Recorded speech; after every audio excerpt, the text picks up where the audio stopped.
Assalamu alaikum viewers and welcome to my channel Study Law with Bushra. So in today's video we are going to discuss the topic of common intention versus common object under Pakistan Penal Code. But before starting the discussion, I request you all to please subscribe to my channel and don't forget to press the bell icon for latest updates. Do share this video with your friends and don't forget to comment your feedback. So let's move towards the discussion. Common intention and common object. अब इन दोनों के दरमियान के difference को समझने से पहले हमने देखना है कि इन दोनों टर्मिनोलॉजीज का मतलब क्या है। सबसे पहले हम देखते हैं कॉमन इंटेंशन। ये दो वर्ड से मिलकर बना है, कॉमन एंड इंटेंशन। अब इंटेंशन क्या चीज़ है ये आप लोगों को ऑलरेडी पता है। इंटेंशन इज बेसिकली मेंस रिया। हमने पढ़ा था कि क्राइम को कमिट करने के लिए दो एलिमेंट्स का प्रेजेंट होना ज़रूरी है, मेंस रिया और एक्टिस रिया। मेंस रिया क्या है? आपकी मेंटल स्टेट ऑफ माइंड है। तो यहाँ इंटेंशन क्या है? Intention is basically that mental state for the commission of crime. और जब ये इंटेंशन कॉमन हो जाती है, मीन्स टू से it is shared bye all, that is called common intention. और इस कॉमन इंटेंशन को अगर हम डिफाइन करें तो कॉमन इंटेंशन इज और mental state of mind is basically the prearranged plan और prior meeting of mind for the commission of an offence. यानी कि किसी भी ऑफेंस को कमिट करने से पहले जो प्री अरेंज्ड प्लान है, आपने अभी क्राइम कमिट नहीं किया, उससे पहले आप प्लानिंग कर रहे हो कि उस एक्ट को या उस ऑफेंस को हमने कमिट किस तरह से करना है। और जब ये इंटेंशन बहुत सारे लोग शेयर कर लेते हैं तो इसे कहा जाता है, it is called common intention. Common से मुराद क्या है कि जितने भी लोग इस ऑफेंस को कमिट करने के लिए उसका हिस्सा बने हैं, उन तमाम लोगों को इस चीज़ का नॉलेज है और इन तमाम लोगों ने इस इंटेंशन को शेयर किया है। That's why it is called common intention. Common intention को बेसिकली डील करता है section 34 of Pakistan penal code. ये तो हमने जनरली कॉमन इंटेंशन देखा है। अब इस सेक्शन के अकॉर्डिंग हम देखें तो कॉमन इंटेंशन क्या है? When a criminal act is done by several person in furtherance of common intention of all. इससे क्या मुराद है कि जितने भी लोग वहाँ मौजूद थे उन्होंने इस इंटेंशन को शेयर किया है। That intention is shared by every person who is involve in the commission of that criminal act.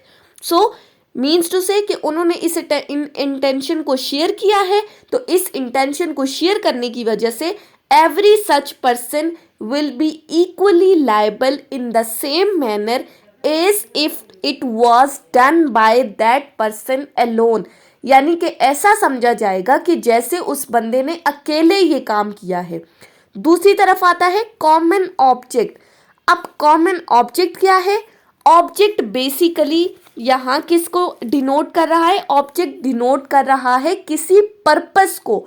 अब पर्पस क्या है? हमारा कोई भी मकसद, किसी भी ऑफेंस को कमिट करने के पीछे हमारा मकसद क्या है, और इसको कॉमन बनाने के लिए क्या ज़रूरी है? That purpose is shared by every person who is involve in the commission of that offence. Means to say that object is shared by all, that is the object is common to all the person who composed that assembly। Common object को explain किया गया है under section 149 of PPC.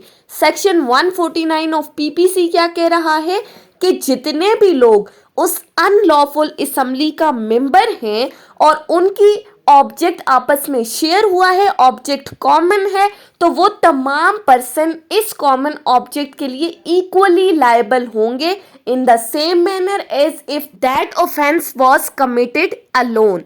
अब ये तो हमने common intention और common object को समझ लिया। अब इनके दरमियान का जो बेसिक डिफरेंस है वो क्या है? अब हम आ जाते हैं अपने मेन टॉपिक के ऊपर। सो वन बाय वन हम इनके दरमियान के डिफरेंस को डिस्कस करते हैं। सबसे पहले तो वही सेक्शंस का डिफरेंस आ गया। कॉमन इंटेंशन को डील करता है सेक्शन 34 पीपीसी, जबकि कॉमन ऑब्जेक्ट को डील कर रहा है सेक्शन 149 पीपीसी। ये तो इंतहाई सिंपल सा डिफरेंस है। दूसरा डिफरेंस क्या है? अब जो हमने बात की थी कि several persons are involved in the commission of that act, अब यहाँ सेवरल पर्सन से क्या मुराद है कि कॉमन इंटेंशन के लिए कितने लोगों का होना जरूरी है। सो सेक्शन 34 क्या कहता है? That minimum person that is involved in the commission of an offense sharing the common intention वो 2 होने चाहिए। मीन्स टू से इस सेक्शन के according the person should be more than 1, तो मिनिमम लिमिट क्या है? 2। जबकि कॉमन ऑब्जेक्ट के लिए जो मिनिमम लिमिट है पर्सन्स की वो क्या है? मिनिमम लिमिट है 5, लेकिन 5 से ज्यादा लोग भी एक अनलॉफुल असेंबली का हिस्सा हो सकते हैं। 5 से कम नहीं होने चाहिए, 5 से ज्यादा हो सकते हैं। उसके बाद आता है तीसरा डिफरेंस। तीसरा डिफरेंस क्या है कि कॉमन इंटेंशन के लिए जो हमने डिस्कस किया था, प्रियोर मीटिंग ऑफ माइंड और pre arranged plan is necessary, ये चीज कंपल्सरी है। यानी ऑफेंस को कमिट करने से पहले एक बाकायदा प्लानिंग का होना ज़रूरी है। ये जो ऑफेंस आप कमिट कर रहे हैं ये प्री प्लान्ड होना चाहिए और वो तमाम लोग इस मीटिंग का हिस्सा होना बहुत ज़रूरी है।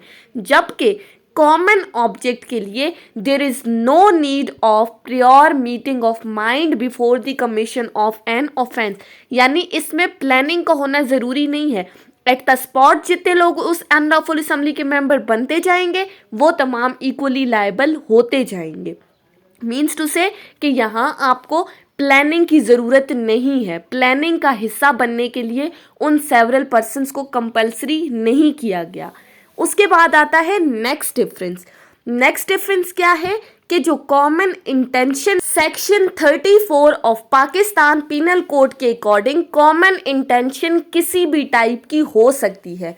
अब यहाँ किसी भी टाइप से क्या मुराद है कि सेक्शन 34 में लिस्ट ऑफ ऑफेंसेस नहीं बताए हुए कि इन ऑफेंसेस के लिए कॉमन इंटेंशन शेयर्ड होनी चाहिए, बल्कि किसी भी ऑफेंस को कमिट करने के लिए अगर कॉमन इंटेंशन डिफरेंट लोगों की है तो फिर वो लायबल होंगे। जबकि कॉमन ऑब्जेक्ट को अगर हम देखें तो सेक्शन 149 क्या कहता है कि कॉमन ऑब्जेक्ट सिर्फ उस हद तक होगा जो कि सेक्शन 141 पीपीसी में डिस्कस हुए हैं। यानी कि जो list of offences unlawful assembly ने बताए हैं सेक्शन 141 के लिए कि अनलॉफुल असेंबली किस किस पर्पस के लिए बनाई जाएगी, वो 5-6 वहां पर लिस्ट ऑफ ऑफेंसेस आए गए। यानी कि कॉमन ऑब्जेक्ट स्पेसिफिक ऑफेंसेस के लिए है।